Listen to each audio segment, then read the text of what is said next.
Bonjour, c'est Ursule encore. On est le 6 décembre 2023.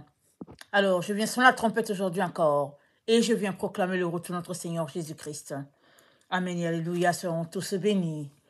Alors, il se fait un peu tard, mais j'avais une vidéo que je devais apporter, amen, dans cette journée du 6 décembre. Et je ne voulais pas me coucher sans l'apporter, amen. Alors, une tenue adéquate, l'honneur à Dieu, amen. Une tenue adéquate, l'honneur à notre Dieu. Alors, dans 1 Corinthiens 6, le verset 19, voilà ce qui est dit. 1 Corinthiens 6, le verset 19, on connaît bien le texte. Il est important de lire la parole de Dieu. Alors, je vais commencer au 18. Fuyez l'impudicité, quelque autre péché qu'un homme commette, c'est-à-dire un homme, une femme, ce péché est hors du corps, mais celui qui se livre à l'impudicité pêche contre son propre corps. Ne savez-vous pas que votre corps est le temple du Saint-Esprit qui est en vous, que vous avez reçu de Dieu, et que vous ne vous appartenez point à vous-même, car vous avez été rachetés à un grand prix. Glorifiez donc Dieu dans votre corps et dans votre esprit qui appartiennent à Dieu. Nous sommes appelés à glorifier Dieu à tous les niveaux. Corps, âme et esprit. Ça, c'est très, très important. Si tu dis que tu es de Dieu, tu te réclames de lui, tu t'affiches comme son enfant, il est très important que ton corps, ton physique puisse porter les marques de cet amour-là, de cet engagement-là. Amen. Alors, dans 1 Timothée 2, c'est le deuxième point, 1 Timothée 2, l'apôtre Paul a parlé aux femmes à propos de leur tenue vestimentaire, mais cela concerne aussi les hommes. 1 Timothée 2, le verset 9, 1 Timothée 2, le verset 9, ça dit ceci.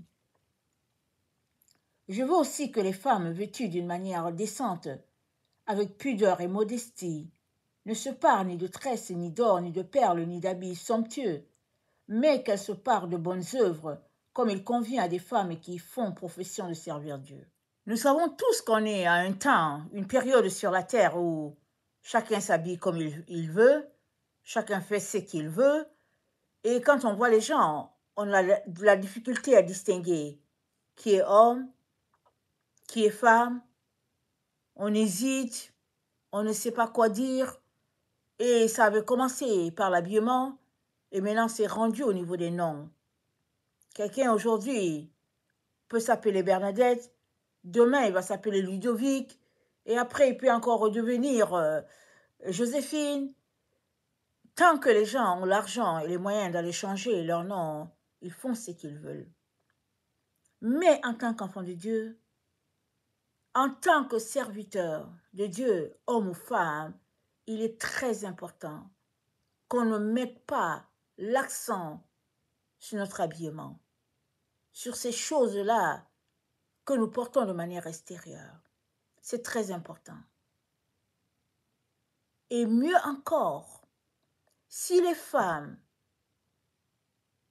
depuis des générations, ont pris l'habitude de se parer de bijoux et tout, et l'apôtre dit aux femmes d'arrêter de le faire, c'est parce que dans leur temps, les hommes ne portaient pas les bijoux. Ils ne portaient pas les boucles d'oreilles, ils ne portaient pas ces choses-là.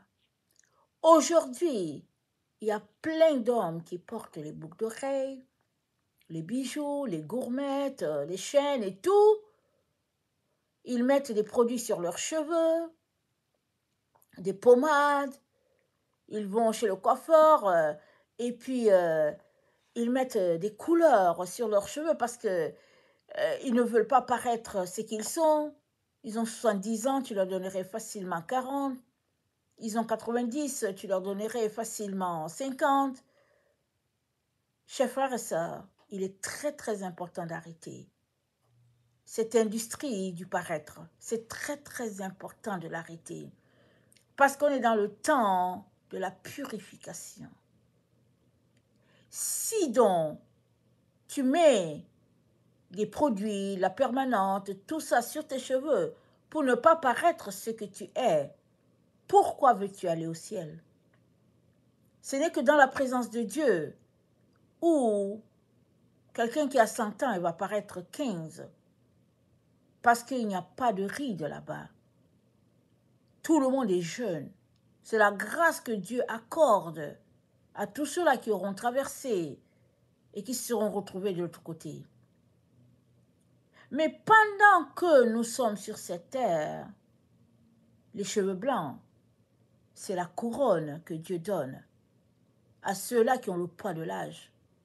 Quelle grâce, quelle merveille de porter cette couronne-là. Pourquoi la cacher? Pourquoi être une personne avec une double figure, une double identité, une double touffe de cheveux? Pourquoi? Tout cela, c'est de la séduction. Tout cela, c'est du paraître. C'est de la fausseté. Tu ne peux pas marcher avec Dieu dans la sainteté et t'adonner à ces choses-là. C'est pas grave si au niveau de ton travail, les gens sont choqués de te voir avec tes cheveux blancs. C'est pas grave. C'est ce que tu es. Tu peux cacher devant les hommes qui tu es, mais tu ne peux pas le cacher à Dieu. Alors, pourquoi continuer? Il y a des gens qui ne s'aiment pas tels qu'ils sont. Mais prie Dieu pour que Dieu te donne d'accepter ton vrai visage, ta vraie personne. Et ainsi, en te regardant dans le miroir, te voyant tel que tu es, tu apprendras à louer Dieu de ce qu'il a fait de toi une belle créature telle que tu es. Seulement quand tu t'accepteras tel que tu es, alors tu pourras changer les autres choses. Mais si tu ne t'acceptes pas, ce sera difficile de changer les autres choses. Pourquoi mettre des cils ou des sourcils supplémentaires sur toi, madame, mademoiselle? Pourquoi ajouter des faux ongles sur toi, madame, mademoiselle? Tout ça, ça sert à quoi? Les faux cheveux et tout, des choses qui brillent sur les lèvres. Toutes ces choses, c'est de la séduction. Et ça va te conduire, ma sœur, direct en enfer, sans escale. Sans escale. D'abord parce qu'en les mettant, tu attires les regards sur toi, c'est-à-dire tu pratiques de la séduction. Mais le deuxième élément pour lequel tu devrais arrêter de faire ça, c'est que ce sont les anges déchus qui sont venus apprendre cela aux humains. Alors, en t'adonnant à cette industrie-là, tu es en train de t'associer avec les anges déchus sans le savoir. Les anges déchus sont venus apprendre aux femmes comment peindre leur visage, comment avorter, comment s'opposer à Dieu, comment pratiquer la sorcellerie, toutes sortes de choses. Et les êtres humains ne savent pas ces choses-là. Ils ne savent pas qui leur a appris ça. Ils sont là juste dedans avec des trousses de beauté et puis des choses comme ça. Mais toutes ces choses-là, c'est pour que tu t'opposes à Dieu. Il est temps que tu les jettes et que tu puisses entrer dans ta propre purification physique. Amen. L'autre élément qui est mentionné pour notre tenue extérieure se trouve dans 1 Pierre 3. Là encore, Pierre parle aux femmes parce que dans leur temps, les hommes n'étaient pas dans ces choses de gourmettes, de cheveux et puis de tout ce qu'on connaît. Aujourd'hui, on sait que femmes et hommes, ils passent leur temps dans les centres, les Nautilus, je ne sais pas comment on les appelle, les endroits de sport, pour augmenter leur volume. Et c'est ça qui est appelé beauté. Il est important d'arrêter ça. Parce que alors que tu pratiques ces choses-là, tu es en train de t'opposer à Dieu. Tu es en train d'entrer dans le mode de vie de ceux-là qui opposent Dieu, des rebelles. Tu n'as rien à voir dans ces choses-là de mode. Il est important d'en sortir. Donc dans 1 Pierre 3, voilà ce que notre frère nous dit. 1 Pierre 3, au verset 3, il dit, ayez non cette parure extérieure qui consiste dans les cheveux tressés, les ornements d'or ou les habits qu'on revêt, mais la parure intérieure est cachée dans le cœur, la pureté incorruptible d'un esprit doux et paisible, qui est d'un grand prix devant Dieu. Ainsi se paraît d'autrefois les femmes saintes qui espéraient en Dieu soumises à leur mari. Alors, toutes ces choses-là qui prennent et ton temps et ton énergie et tout sont là pour t'éloigner de Dieu. Non seulement tu passes ton temps, je ne sais pas combien d'heures, à mettre la poudre sur ton visage, à mettre le vernis sur tes ongles et puis à essayer de demeurer devant le miroir, je ne sais pas combien d'heures. Non seulement tu perds le temps, l'énergie dans ça, mais aussi tu mets un mur entre Dieu et toi. Il est important d'en sortir. L'autre élément, l'autre point qui est important de souligner se trouve dans Deutéronome 22. Deutéronome 22, le verset 5, on connaît tous ce passage-là. Et il est important de le pratiquer parce qu'il n'y a aucune parole de la Bible qui ne s'exécutera pas. Tout ce que Dieu a dit va s'exécuter. Et quelle sera la peine de tous ceux-là qui se seront opposés à Dieu? Deutéronome 22, le verset 5. Une femme ne portera point un habit d'homme, un homme ne portera point des vêtements de femme, car quiconque fait ces choses est en abomination à l'Éternel, ton Dieu. Amen. Quiconque fait ces choses est en abomination. Jusqu'à quand vas-tu rester en abomination à l'Éternel? Il y a des gens, des femmes qui aiment les habits d'hommes. Quand tu les vois, c'est tu les habits d'hommes. Il y a des hommes qui, de notre temps, on a fini par voir ça aussi, qui sont dans les habits de femmes. Il y en a qui changent de nom, il y en a des hommes qui achètent tous les accoutrements des femmes et puis ils mettent ça sur eux. Et le monde est devenu un théâtre. Souvent, tu peux tomber dans cette situation-là et puis les gens se mettent à rire. Mais les êtres humains devraient plutôt pleurer. Au lieu de rire sur, par exemple, un homme qui a un vêtement de femme, penser que c'est drôle. C'est pas drôle, c'est pathétique. Parce que l'humanité est rendue à une étape où elle a perdu les pédales. Et non seulement les adultes ont perdu les pédales, et ils ont transporté leurs pédales perdues jusqu'au niveau des plus petits, et puis au niveau des écoles, et puis ils enseignent l'enfant déjà à pratiquer la négation dans ces choses-là. On apprend aux enfants, aux plus petits, à dire, ok, d'accord, je suis un garçon, mais dans mon corps, je me sens une femme. Où va notre monde? On ne doit donc pas participer à leurs œuvres. Et la seule manière pour l'enfant de Dieu de ne pas participer à leurs œuvres, c'est que toi, tu sois droit dans toutes choses. Parce que tu ne resteras pas impuni si tu fais ce qu'ils font, même si ce que tu fais, c'est dans un domaine différent. Suppose que tu n'as pas changé ton nom, tu portes les vêtements de femme comme ça se doit, et puis toi, tu portes les vêtements d'homme comme ça se doit, tu ne veux rien changer, tu es correct. Mais si tu mets une perruque ou bien tu mets un vernis, tu es pareil comme eux. Il n'y a pas de différence. Tu fais partie de la classe, du groupe de ceux-là qui ne s'acceptent pas tels qu'ils sont, qui changent ce que Dieu a fait d'eux. Et vous savez que le monde passe, ça convoitise avec. Mais celui-là qui fait la volonté de Dieu demeure. L'éducation de notre temps est telle que il n'y a pas de problème à suivre la mode. C'est ça que les humains pensent. Mais quand on lit la parole de Dieu, elle dit l'amour du monde, c'est inimitié contre Dieu. Le monde a beau passer en revue ces différents modèles, toi, tu ne dois pas participer à cela. Ces différents façons de vivre, que la mode soit les midis, les maxi, les mini, madame, tu n'as rien à y voir.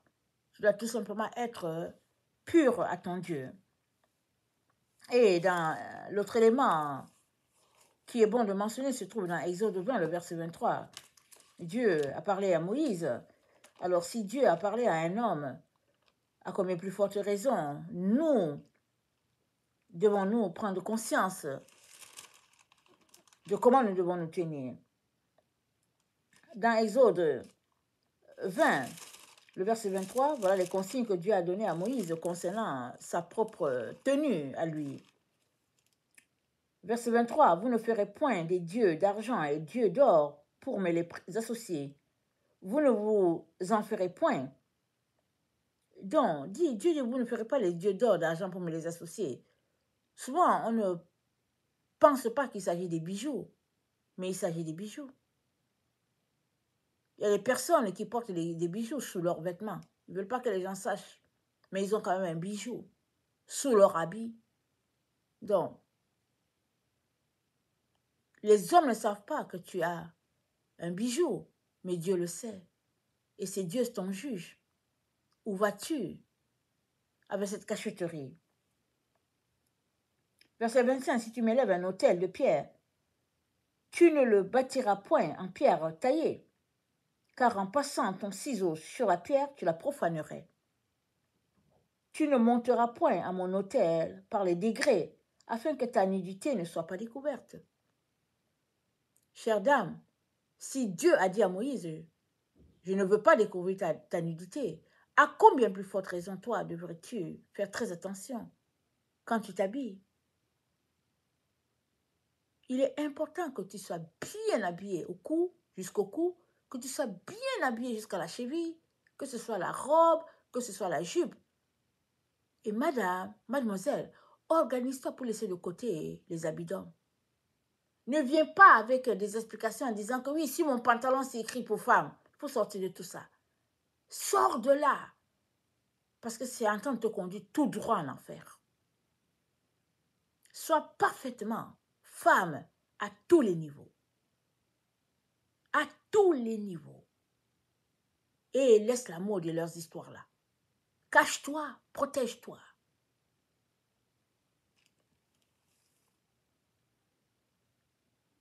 Un Corinthiens 11, le verset 10.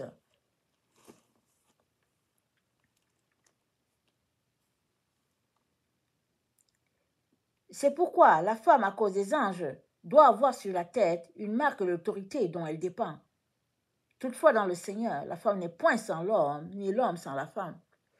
Vous savez que de nos jours, les femmes ne portent plus des voiles. Elles ne portent plus des foulards. Il y a des endroits de la terre où elles le font encore, comme dans les pays musulmans. Il y a d'autres endroits où les femmes aiment bien avoir leur foulard.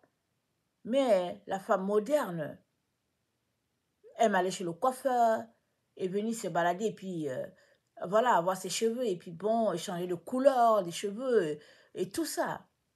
Toutes ces choses-là te conduisent en enfer, ma sœur.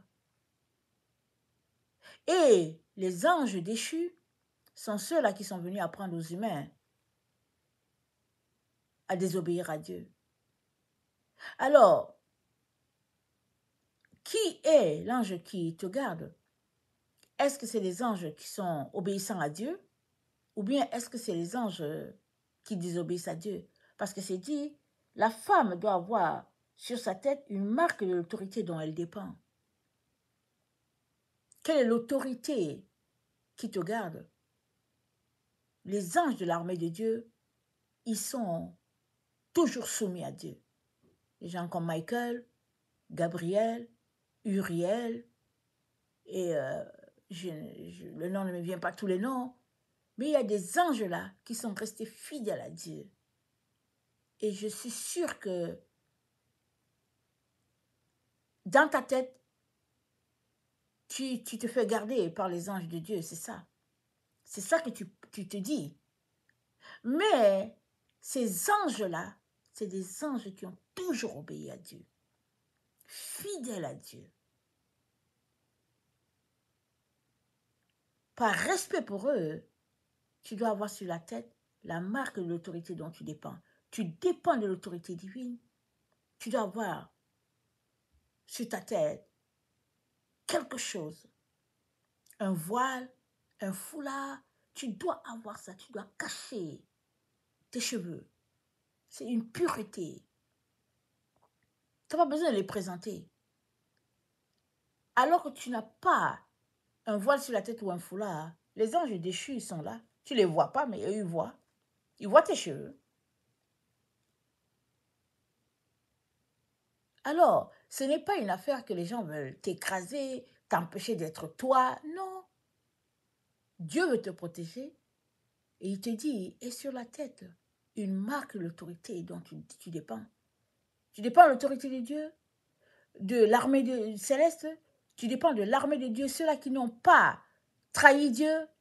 Alors, et sur ta tête, un symbole de cette autorité-là. Amen. Et l'autre élément qu'il est important de mentionner, c'est le fait que notre monde est tellement perverti, tellement souillé, que on est rendu au temps où Dieu est en train d'exercer son jugement sur la terre. Et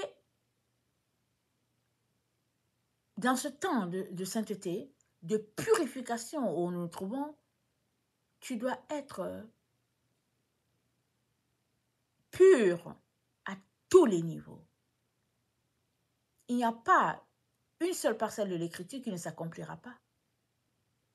Alors si tu dis que tu es en train de te sanctifier, mais que tu négliges certains domaines, alors tu te retrouveras du côté des désobéissants. Et dans le livre de Joël, voilà ce qui est dit, dans le temps dans lequel nous sommes, parce que l'autorité, parce que le jugement de Dieu va s'exercer sur la terre, on ne sait pas quand est-ce que le jour du Seigneur va sonner. Mais quand ce jour du Seigneur va sonner, il faudrait que tu sois irréprochable à tous les niveaux. Que tu sois bien habillé, bien dressé. Et voilà ce que Joël nous dit. Je ne veux pas tout lire. Joël nous présente une situation. Joël 2 s'est dit, sonnez la trompette en Sion, faites-la retentir sur ma montagne sainte, que tous les habitants du pays tremblent, car le jour de l'Éternel vient, car il est proche, jour de ténèbres et d'obscurité, jour de nuée et de brouillard. Il vient comme l'aurore se répand sur les montagnes. Voici un peuple nombreux et puissant, tel qu'il n'y a jamais eu, et qui en aura jamais dans la suite des âges. Demande-lui un feu dévorant. En arrière de lui, une flamme brûlante. Le pays était auparavant comme un jardin d'Éden, et depuis, c'est un désert affreux. Rien ne lui échappe. Allez voir, on dirait des chevaux, et ils courent comme des cavaliers. À les entendre, on dirait un bruit de chars sur le sommet de montagnes où ils bondissent. On dirait un pétillement de la flamme de feu quand elle consume le chaume. C'est comme une armée puissante qui se prépare au combat. Devant eux, les peuples tremblent, tous les visages pâlissent. Ils s'élancent comme des guerriers. Ils escaladent les murs comme des gens de guerre. Chacun va son chemin, sans s'écarter de sa route. Ils ne se pressent point les uns les autres, chacun garde son rang. Ils se précipitent au travers des traits, sans arrêter leur marche. Ils se répandent dans la ville, courent sur les murailles, montent sur les maisons, entrent par les fenêtres comme un voleur. Devant eux, la terre tremble, les cieux sont ébranlés, le soleil et la lune s'obscurcissent et les étoiles retirent leur éclat. L'Éternel fait entendre sa voix devant son armée, car son camp est immense. Et l'exécuteur de sa parole est puissant, car le jour de l'Éternel est grand, il est terrible, qui pourra le soutenir. Donc, ce jour-là, on ne sait pas quand est-ce que ça va venir. ce sera un jour de surprise. Mais si tu n'es pas prêt, et que tu es une femme et tu es en tenue d'homme, mais cette armée-là, si elle débarque chez toi dans ta maison, voilà, c'est fini. Tu n'auras pas le temps de dire, attendez, je vais aller me changer, je vais porter un vêtement de femme. Non. Il est donc important que maintenant, là, où tout semble calme, que tu prends tous les habits mixtes là, que tu jettes et que tu te mets en tenue droite, correcte devant ton Dieu. Tu es homme, porte pleinement les vêtements d'homme et laisse les femmes dans leurs histoires. Tu es femme, porte les choses des femmes, les habits, les foulards, les robes et tout. Prends les choses des femmes, laisse les choses des hommes. Sois droite devant Dieu. Repens-toi de l'industrie, de la mode. Quitte cette voie-là. Adonne-toi complètement à Dieu. Ça fait partie de la sanctification. Ça fait partie de la purification. Ça fait partie de la crainte de Dieu. N'oubliez pas ce que je vous ai partagé hier.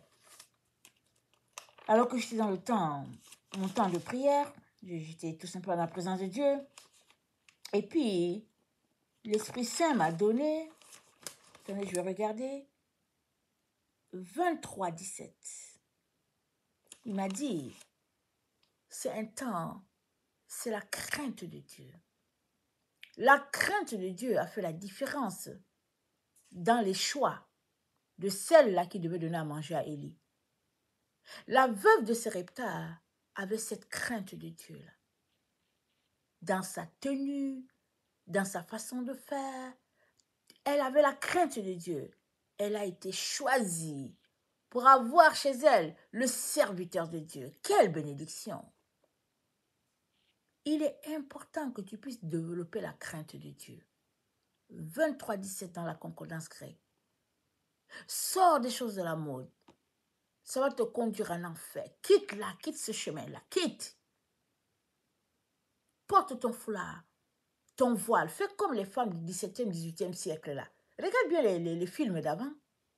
Elles ont des grosses robes là, elles avaient leur éventail, mais qu'est-ce qui leur est arrivé? Rien. Aujourd'hui, tu vois une femme, elles sont en petit short là, en culotte. Elles disent, eh ben, il fait tellement chaud. Oh, je suis allée me prendre une crème glacée, il fait chaud. De toutes les manières, quand tu vas prendre ta crème glacée là, quand tu reviens, il fait toujours chaud. Il fait toujours chaud. Tout ça, c'est pour dire, c'est la séduction, c'est la distraction. C'est la distraction. C'est l'illusion d'un bonheur. Et qui t'envoie cette illusion? Le diable et puis ses démons. Tu n'as pas besoin de ces illusions. C'est pas l'industrie de la mode qui va te dire de te mettre en culotte parce qu'il fait chaud, de te mettre en bikini et puis avec la poitrine dehors, le ventre dehors, et puis tu marches avec le ventre dehors, tu dis il fait chaud. C'est pas à eux de te dire ça. La chaleur ne va rien te faire. Au contraire, s'il fait chaud, ben, quand tu transpires, tout est bien caché, on ne sait pas que tu as transpiré. Mes chers frères et chères sœurs, on est arrivé à la fin d'une étape et au début d'une autre. Rappelez-vous les lettres hébraïques. La première lettre hébraïque, c'est Aleph. La dernière, c'est le Tav. La première lettre, c'est 1. Elle vaut 1. La dernière, le Tav, qui est la 22e lettre, elle vaut 400. Mais alors qu'on arrive au Tav, qui est la dernière lettre, la 22e, on est en même temps en train de commencer un autre cycle. Et c'est Dieu qui le fait comme ça. C'est le cycle de Dieu. L'humanité est à la fin d'un cycle et au début d'un autre. Et ce début de cycle-là, Dieu veut te mettre dans ce cycle-là. Il veut pour toi que tu puisses bénéficier du millénium, la paix, le bonheur, où dans un même gîte, le lion et l'agneau se retrouvent, un temps de paix. Dieu a prévu de t'offrir ce cadeau-là, cette grâce-là. Et tu as besoin de prouver à Dieu que tu mérites de te retrouver là, parce que tu es un enfant obéissant, parce que tu t'es purifié, parce que tu voulais cet Éden-là que Dieu a pour nous, pour l'humanité. Tu ne peux pas vouloir du millénium, du repos éternel, et te rebeller contre Dieu. Tu ne peux pas. Dieu a dit, Israël a fait cela dans le désert. Israël n'est pas entré dans le repos de Dieu. Dieu a dit, je jurai dans ma colère, ils n'entreront pas dans mon repos. Si, là où nous sommes là, tu refuses d'obéir à Dieu, de le respecter pour ce qu'il est, de l'honorer, lui qui t'a créé, et ton Seigneur Jésus-Christ qui est mort sur la croix, si tu n'es pas prêt à lui laisser toute la place, comment peux-tu espérer que lui, il puisse te mettre dans son paradis, dans son Éden, la Nouvelle Jérusalem? Je terminerai par cette parabole, Matthieu 22. Le roi a organisé les noces pour son fils. Mais avant que le fils vienne, fasse son entrée, Dieu lui-même est entré dans la salle pour voir si tout était prêt.